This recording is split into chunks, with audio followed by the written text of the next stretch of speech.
In the aftermath of a devastating zombie apocalypse, where the world had been plunged into darkness by the relentless spread of the undead, a small group of survivors clung to the last remnants of hope. Among the desolation, they stumbled upon an abandoned farmhouse, a faint beacon of refuge in a world overrun by the supernatural. The farmhouse, surrounded by fields tainted with the stench of decay, became a sanctuary for the desperate few who sought solace within its dilapidated walls. The survivors, worn and haunted by the horrors they had witnessed, found a temporary respite from the relentless pursuit of the undead. Amidst the group was Sarah, a resourceful young woman who had lost friends and family to the relentless zombie horde. Determined to endure, the survivors scavenged for supplies and secured the farmhouse against the encroaching darkness that lurked outside.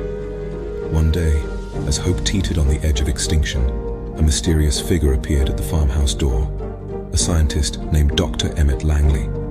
Driven by the desperate pleas broadcasted over radio frequencies, he had sought out the survivors, bearing news of a cure that could halt the relentless advance of the zombie virus. Dr. Langley, a weary man with haunted eyes, explained that he had worked tirelessly in isolation, finding a way to reverse the effects of the virus. The survivors, initially skeptical, listened as he outlined the potential salvation that lay within vials of the antidote he carried. The atmosphere within the farmhouse shifted from despair to cautious optimism. The survivors, once resigned to the inevitability of their grim fate, saw a glimmer of a future where humanity could reclaim what had been lost. As Dr. Langley prepared the cure, the shadows outside the farmhouse seemed to writhe with malevolence, sensing a threat to the dominion they held over the world. The survivors, armed with newfound hope, stood guard against the encroaching undead that pressed against the barriers. In a tense moment of anticipation, the first survivor received the life-saving dose. The effects were almost immediate. Pale faces regained color, vacant eyes filled with recognition, and the ominous silence of the farmhouse was shattered by cries of joy. The survivors, once on the brink of extinction, witnessed the miraculous transformation as the cure spread through their ranks. Dr. Langley's scientific breakthrough had become a beacon of light in a world drowned in darkness. However, as the last survivor received the cure, a distant moan echoed through the fields. The undead, drawn by the commotion, approached the farmhouse with relentless determination. In a final stand, the survivors, armed with the cure, faced the oncoming horde. The shadows of the apocalypse collided with the light of salvation, and in that decisive moment, the fate of humanity hung in the balance. The farmhouse, once a symbol of fleeting hope, became the battleground where the living clashed with the undead. The cure's power clashed with the malevolence of the zombie virus, and the outcome remained uncertain in the eerie twilight of a world struggling to find its way back from the brink. The farmhouse, now echoing with the sounds of gunfire and the guttural moans of the undead, became a crucible of survival.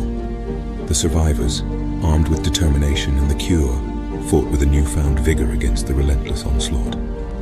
Dr. Langley, realizing the gravity of the situation, worked tirelessly to administer the cure to the infected among the approaching horde. The once lifeless eyes of the zombies flickered with momentary confusion before the light of humanity returned, if only briefly. The survivors, despite their valiant efforts, were outnumbered. The clash between the living and the undead intensified, creating a chaotic symphony of desperation and defiance. The fate of the world teetered on the edge as the battle raged on. In a moment of eerie stillness, Sarah, the resilient survivor who had weathered the storm of the apocalypse, found herself face to face with a zombified version of someone she once knew, a haunting reminder of the personal toll the virus had exacted. Driven by a mixture of grief and determination, Sarah approached the undead figure. With tears in her eyes, she administered the cure, witnessing a fleeting spark of recognition before her former companion crumbled to the ground, free from the shackles of the virus. The tide of the battle began to turn. The cured individuals, now free from the insatiable hunger that had consumed them, joined the ranks of the living. The undead, stripped of their malevolence, wandered aimlessly, their predatory instincts replaced by confusion. As the survivors pushed back the remnants of the zombie horde, a profound silence settled over the farmhouse. The shadows that had clung to the world began to recede, and the survivors emerged from the crucible, battered but triumphant. Dr. Langley, having witnessed the resilience of the human spirit, stood among the survivors. The cure, a beacon of hope, had not only saved lives, but had also shifted the balance of power in a world dominated by darkness. In the aftermath, as the survivors surveyed the landscape littered with the remnants of the undead, a newfound sense of purpose emerged. The farmhouse, once a symbol of fleeting hope, became a testament to the indomitable spirit of humanity, a spirit that could face the darkest horrors and emerge, against all odds, into the light of a new dawn. The world, scarred by the zombie apocalypse, now stood on the precipice of recovery. The survivors, armed with the cure and the lessons learned from the shadows of despair, embarked on a journey to rebuild, forging a future where the horrors of the past would serve as a haunting reminder of the strength that lay within the human heart.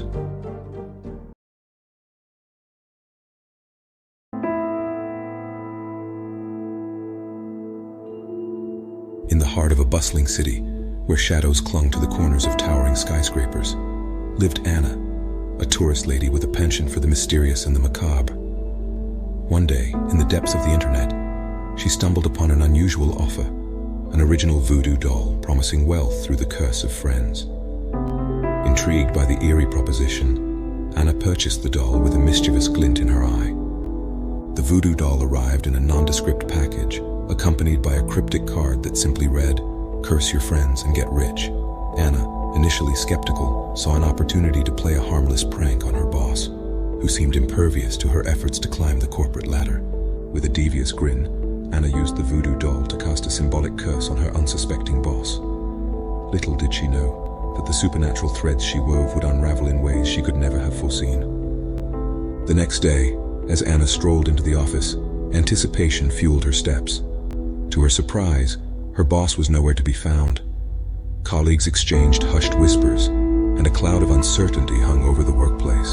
A message flashed across the newsfeed, revealing the ominous fate that had befallen Anna's boss. A car wreck, a submerged vehicle in a murky lake. The details were chillingly reminiscent of the curse she had thought to be a mere jest. Shock gripped Anna as she grappled with the realization that her prank had taken an unforeseen turn.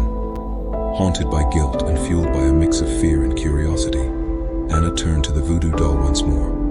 In a desperate attempt to undo the unintended consequences, she sought to reverse the curse that had plunged her boss into peril. As she delicately manipulated the doll's tiny limbs, a sense of urgency pervaded the room. The supernatural forces that bound the threads of fate responded, but the outcome remained uncertain. The dark art of voodoo, once a whimsical notion, now cast a foreboding shadow over Anna's life. Days passed, and the office buzzed with speculation about the mysterious disappearance. Anna, caught in a web of remorse, struggled to reconcile the unintended consequences of her actions. The voodoo doll, once a source of amusement, had become an instrument of remorse and regret. In a final attempt at redemption, Anna, with a heavy heart, sought guidance from a voodoo practitioner rumored to dwell on the outskirts of the city. The mysterious figure, shrouded in shadows, offered cryptic advice on unraveling the threads of fate she had inadvertently woven. As Anna delved deeper into the mysteries of the supernatural, she found herself entangled in a web of dark forces that transcended her understanding. The voodoo doll, now a symbol of both mischief and consequences, held the key to a resolution that would either free her from the tendrils of guilt or ensnare her further in the shadows of the supernatural realm. Haunted by the specter of unintended consequences, Anna ventured into the depths of the city's outskirts, guided by the cryptic advice of the voodoo practitioner. The air grew heavy with an otherworldly presence as she approached the mysterious figure's dwelling, an ancient house cloaked in an aura of supernatural energy. The voodoo practitioner, an enigmatic figure draped in shadowy garments, welcomed Anna into a dimly lit room adorned with curious artifacts.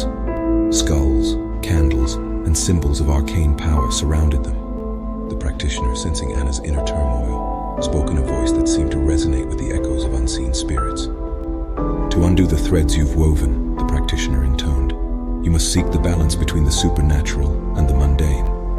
The voodoo doll, once a conduit of mischief, can be a vessel of restoration if you tread carefully." Guided by the practitioner's words, Anna, with a newfound sense of purpose, returned to the voodoo doll. The delicate manipulation of its tiny limbs took on a different intent, a delicate dance to mend the fractured threads of fate. days turned into nights as Anna immersed herself in the ancient art of voodoo, seeking to untangle the knots of supernatural repercussions. The city, unaware of the metaphysical struggle taking place, continued its relentless pace, but Anna remained entwined in a battle against the shadows she had unleashed. One evening, as Anna delicately worked the voodoo doll, a subtle shift in the air signaled a change. The threads of fate responded to her intent, and the spectral forces that had bound her boss began to loosen their grip. The city's pulse seemed to synchronize with the rhythmic dance between the mundane and the supernatural. News feeds no longer flashed with ominous updates.